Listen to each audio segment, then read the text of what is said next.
Naghahanap ka ba ng quality home na affordable sa Dasmariñas, Cavite? Tara, silipin natin ang Woodtown Residences sa Barangay Langkaan 1, Dasmariñas, Cavite. Isa sa mga highlight ng property na ito ay ang choice mo between semi-complete at complete turnover.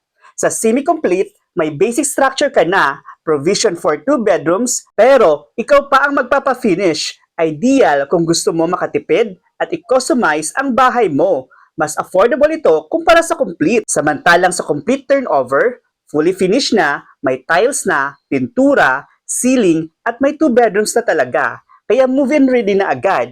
Located ito sa isang secured, clean, and well-maintained community, kaya safe at tahimik ang paligid. Abot kaya ang presyo at available through Pag-ibig Financing. Malapit ito sa Robinsons Dasma, kaya kung gusto mo ng bahay na swak sa budget, secure the location at quality ang turnover, message us now for a free tripping. Baka ito na ang home na hinihintay mo.